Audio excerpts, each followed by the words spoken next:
So everyone, welcome to learn one. So previous lecture में हमने Google search console के introduction के बारे में मैंने बताया था। मैंने ये भी बताया था कि Google Analytics, Google search Console, Google Map Google Map business and Google Ads, इन चारों के बीच में क्या डिफरेंस होता है। काफी यूजफुल था वो, और मैंने आपको कुछ बेसिक आइडियाज भी दिए थे कि गूगल सर्च कंसोल क्यों सबसे ज्यादा इंपॉर्टेंट है। लाइक अभी आप अपने वेबसाइट वहां पे गूगल सर्च कंसोल पे नहीं रजिस्टर करते तो उसके क्या डिसएडवांटेजेस हो सकते हैं। लाइक आप कभी रैंक ही नहीं कर पाओगे, इस तरीके से भी बोल सकते हो।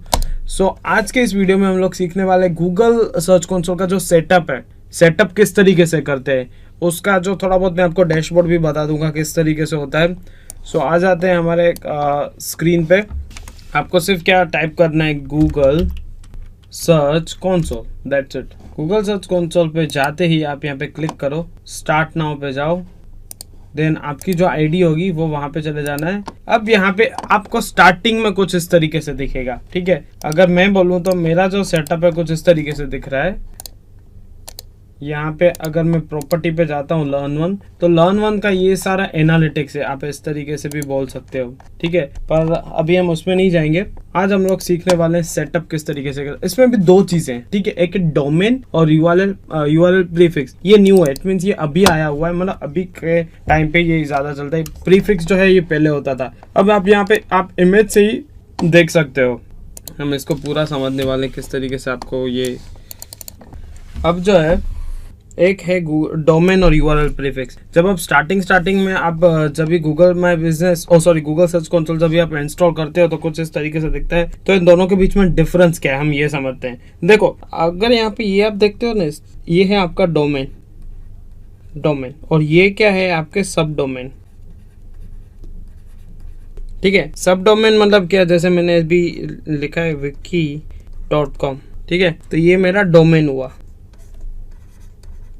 ठीक है। अब सब डोमेन क्या हो सकता है, www.wiki.com/abc, ठीक है, तो ये मेरा सब डोमेन हो गया। फिर कई बार क्या होगा कि HTTPS हो सकता है, एक HTTP हो सकता है, ठीक है। फिर यहाँ पे wiki.com होगा, यहाँ पे भी wiki.com होगा। तो ये क्या होता है कि ये सब अगर मैं बात करूं तो ये सब डोमेन है, ठीक है। फिर से बता देता हूँ, जैसे यहाँ पे एक डोमेन क्या होता है कि जैसे आपका नाम हो गया abc.com, ठीक है। अब सब डोमेन में क्या हो सकता है कि भाई abc.com/xyz, ठीक है। यहाँ पे www हो सकता है, फिर http हो सकता है, https हो सकता है, यहाँ तो फिर ऐसे हो सकता है कि xabc.com, ठीक है। कुछ इस तरीके से ये सब डोमेन है, ठीक है। अगर आपको और दूसरे तरीके से भी मैं बताता हूँ तो देखो, इस तरीके से वो कुछ होता है। देखिए, ये जो क्या है, ये डोमेन है सिर्फ yourdomain.com। अब सब डोमेन क्या है, www.support.yourdomain.com। तो इसमें क्या होता है कि आपका जो है ये एक ही डोमेन आता है .com, और इसमें क्या होता है कि अलग अलग सब डोमेन बन के आते हैं। तो यही डिफरेंस होता है। अभी हमारे को समझना क्या है इससे कि हमारे को कौन सा यूज करना है, ठीक है, और क्यों यूज करना चाहिए वो अभी समझने वाले हैं, ठीक है। अब इसमें क्या है कि अगर आप यहाँ पे देखते हो ना, तो ये कुछ इस तरीके से इसके नीचे सब डोमेन्स है, और यहाँ पे क्या है कि ये पेज डाल रहे हैं, यहाँ पे ये पेज हम नहीं डाल रहे हैं। और अगर आप इसमें कोई भी एक डोमेन डालते हो, जैसे मैंने डाल दिया wiki.lalwani.com, तो wiki.lalwani.com के नीचे जितने भी सब डोमेन्स होंगे वो यहाँ पे लिंक हो जाएंगे। आपको इंडिविजुअली पेज पे जाके लिंक नहीं करना है, ठीक है। तो यहाँ पे क्या लिखा हुआ, देखो वही चीज लिखी हुई है कि ऑल यूआरएल अक्रॉस ऑल सब डोमेन, मतलब ऑल सब डोमेन यहाँ पे आ गए। देखो यहाँ पे लिखा हुआ है कि www सब इसमें आ गया, ठीक है। फिर यहाँ पे देखो ये भी लिखा हुआ है कि ऑल यूआरएल्स अक्रॉस HTTPS और HTTP। अगर आप अपना जो आपकी देखो वेबसाइट में क्या है कि अभी HTTP है, ठीक है, फिर आगे जाके आप SSL सर्टिफिकेट इंस्टॉल करवाते हो तो HTTPS हो जाता है, तो वो भी आपका इसमें हो जाएगा। इसमें क्या चाहिए होता है, DNS वेरिफिकेशन चाहिए होता है, ठीक है। मतलब इसमें नॉर्मली ये थोड़ा टेक्निकल है, आपको सिर्फ इसमें से ये समझना है कि इसमें सिर्फ DNS वेरिफिकेशन चाहिए होगा। इसमें क्या होगा कि आपका जो डेवलपर होगा उसके साथ आपको मिलकर काम करना पड़ेगा। अगर आप खुद डेवलपर हो आपको तो पता ही है, पर आपको सिर्फ यहाँ पे ये याद रखना है कि जो आपको डेवलपर होगा उसको ये DNS वेरिफिकेशन यहाँ से होता है बस। और यहाँ पे यूआरएल प्रीफिक्स क्या है कि all URLs under entered address, मतलब जैसे यहाँ पे हमने ये किया है, इसमें मतलब सपोज आप यहाँ पे ये आप सब डोमेन करते हो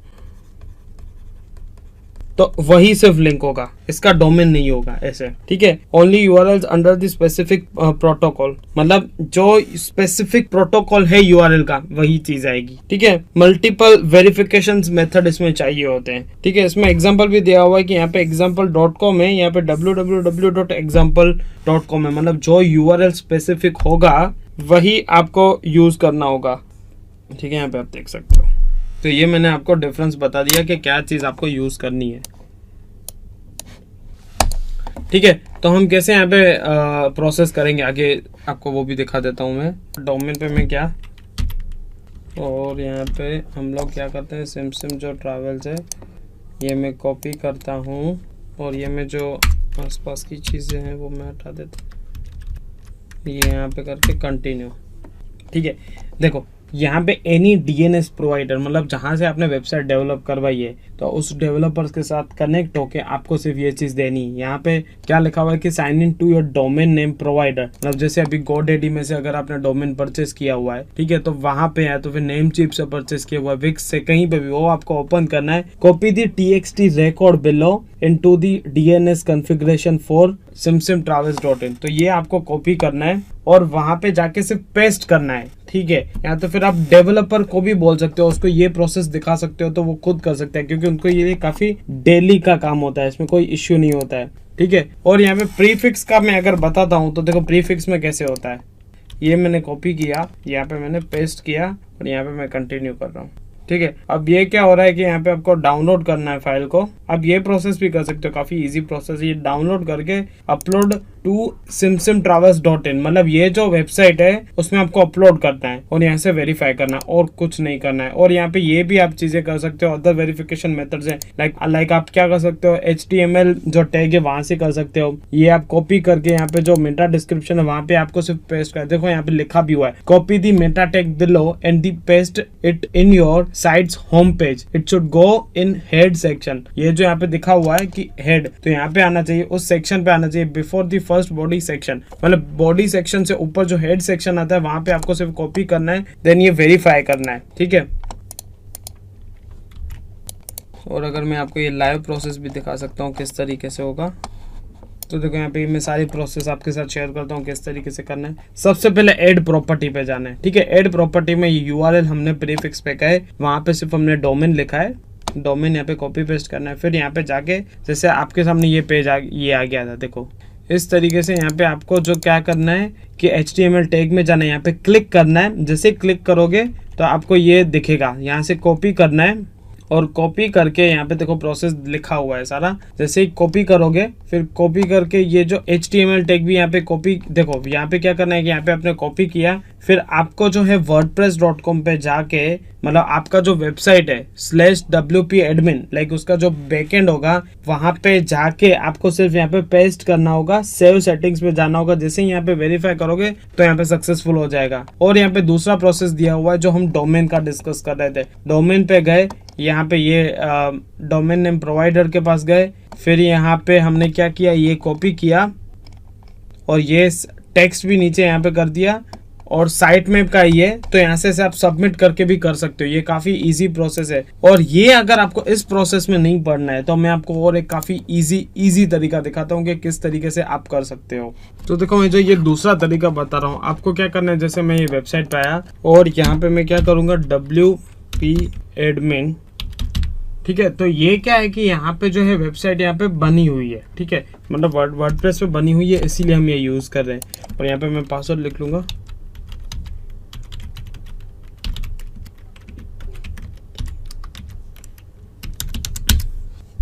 ठीक है। तो ये जैसे ही मैं लॉगिन करता हूँ, ठीक है, तो इसका बैकएंड जो है वो ओपन हो जाएगा, ठीक है। ये देखना काफी इजी स्टेप में बता रहा हूँ। तो यहाँ पे आपको क्या करना है, प्लगइन इंस्टॉल करना है, GSiteKit, ठीक है, गूगल साइट किट। वो आप कैसे कर सकते हो, आप यहाँ से भी कर सकते हो। जैसे मैं यहाँ पे जाता हूँ, प्लगइन्स पे जाता हूँ, ऐड न्यू पे क्लिक करता हूँ और यहाँ पे आप टाइप करके यहाँ पे कर सकते हो साइट किट, ठीक है। ये यहाँ पे इंस्टॉल्ड है ऑलरेडी, तो हम यहाँ पे इंस्टॉल करेंगे नहीं क्योंकि ऑलरेडी इंस्टॉल्ड है। यहाँ पे जाके आपको सिर्फ GSiteKit पे जाना है और मैं ऐसे यहाँ पे देखो, जैसे यहाँ पे ये ऑलरेडी लिंक है तो कुछ इस तरीके से दिखा रहा है। अब हम इसे क्या करेंगे, अब इसे हम क्या करेंगे, डिस्कनेक्ट कर लेंगे, ठीक है। और क्योंकि मैं फर्स्ट टाइम आपको ये लाइव इंस्टॉल करके दिखाता हूँ, ठीक है। फिर आपको सिंपली क्या करना है, साइन इन विथ गूगल करना है, ठीक है। साइन इन विथ गूगल करके, साइन इन विथ यहाँ पे गूगल पे, यहाँ पे मैंने जैसे ही क्लिक करता हूँ तो आपकी जो ईमेल आईडी होगी, कौन सी ईमेल आईडी के साथ लिंक करना है, जैसे सपोज ये मेरी ईमेल आईडी है, उसके साथ मैं लिंक करता हूँ। और यहाँ पे मुझे पूछ रहा है कि see and download your Google Analytics data, तो यहाँ पे मुझे सब में यस करना है। तो क्योंकि जितना देखो यहाँ पे view and manage search console data for your verified site, manage all list site and domains you control, तो मुझे सब कंट्रोल चाहिए। तो मैं यहाँ पे कंट्रोल यहाँ पे क्लिक करता हूँ, टिक मार्क करता हूँ। और देखना यहाँ पे काफी, वहां पे तो क्या था कि हमारे को बैकएंड में जाके करना पड़ रहा था, पर यहाँ पे सीधा यहाँ पे प्रोसेस दे रहा है कि let's verify your ownership of Simsim Travels, we will need to upload a verification HTML file. तो वो वहां पे था, यहाँ पे बैकएंड पे हो गया। अलाउ करना है, अलाउ करके एड अ साइट करना है हमारे को, कॉन्ग्रेचुलेशंस हो गया, ठीक है। तो कुछ इस तरीके से देखो, सर्च कंसोल इज कनेक्टेड, देखो यहाँ पे लिखा हुआ है। इस तरीके से यहाँ पे एनालिटिक्स भी आपका लिंक हो जाता है, ठीक है। पर यहाँ पे अभी क्या करना है कि जैसे यहाँ पे एनालिटिक्स इज ऑल्सो कनेक्टेड, ठीक है। तो इस तरीके से आप यहाँ पे कनेक्ट कर सकते हो। और साथ ही साथ अगर आपको 24 आवर्स लगते हैं कनेक्ट होने में, पर हम लेट्स से अभी ट्राई करके देखते हैं। जैसे यहाँ पे गूगल सर्च कंसोल में गए, यहाँ पे मैंने क्लिक किया, स्टार्ट नाउ पे मैं आ गया, यहाँ पे सिमसिम ट्रैवल्स देखो यहाँ पे कनेक्ट हो गया। तो कुछ इस तरीके से आप लिंक कर सकते हो। और लिंक हो जाने के बाद कुछ इस तरीके से दिखता है, जैसे हम यहाँ पे रिमूव कर लेते हैं क्योंकि ऑलरेडी कनेक्टेड है। तो यहाँ पे जो लिंक हो चुका है तो कुछ इस तरीके से दिख रहा है। हाँ, इसमें काफ़ी टाइम लगता है। यहाँ पे देखो इस तरीके से एनालिटिक्स पूरा दिखता है। तो हम ये नेक्स्ट लेक्चर में ये इस एनालिटिक्स जो है आपको दिख रहा है, ये डैशबोर्ड के बारे में समझेंगे कि क्या क्या चीज़ें आपको इसमें ध्यान रखनी है और हम क्या क्या चीज़ें इसमें कवर करने वाले हैं। सो गाइज, आज के लेक्चर में और कुछ प्रीवियस लेक्चर्स में अगर आपको कुछ भी डाउट हो तो forums.learn1.com पे जाओ और वहाँ पे आप क्वेश्चंस पुट कर सकते हो, तो मैं आपको उसमें हेल्प करूँगा। तो हमारा जो नेक्स्ट टॉपिक रहने वाला है ये गूगल सर्च कंसोल डैशबोर्ड के बारे में रहने वाला है। So thank you so much guys, next lecture में मिलते हैं गूगल सर्च कंसोल डैशबोर्ड के साथ।